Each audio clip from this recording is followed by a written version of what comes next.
Chapter 6. Rearrested.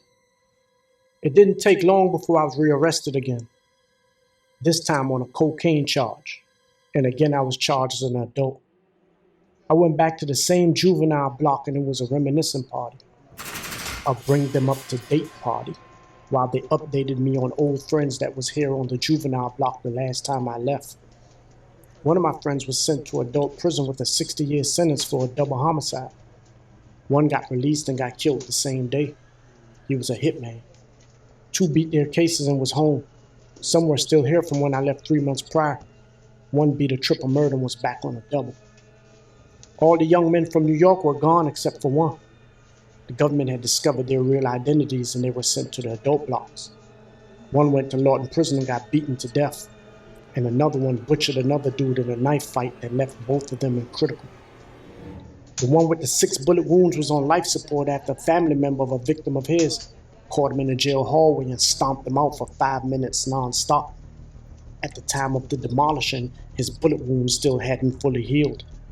He died months later from the beatdown, coupled with the lead poisoning from the hot balls. A female officer was fired for setting up the punishment. Dude had killed her boyfriend brother around a notorious neighborhood in Northeast called Paradise. At the time, it was the largest open-air drug market on the East Coast. The only one left was a stand-up man and good friends with everyone there. Chester was still there also. His bed was still made and his walls were super clean. I walked over to his cell to speak with him and he stopped me before I entered. He didn't want any dirt on his newly waxed floors. We spoke outside of the cell. Shorty Pop, he played with Junkyard Band, was also featured in Run DMC's movie Tougher Than Leather, was also there. We used to compare pictures of our cars and girls. He had just turned 16 and had a Maxima with rims on it. He also used to openly brag about how many bodies he had.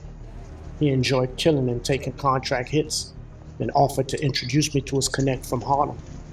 I passed on the offer because I had enough connects, and taking contracts wasn't my profession. He was being held on 4 armed robberies and 2 murders, and he had a lot of his homies checking on him from the outside. One of them named Shorty, that drove a pink 300ZX with a car phone. He would have Shorty bring a few girls into the jail parking lot, and at the same time, I would have my homies do the same. He would call Shorty's car phone and Shorty would tell the girls to twerk for us while we were looking through the fogged up jail windows.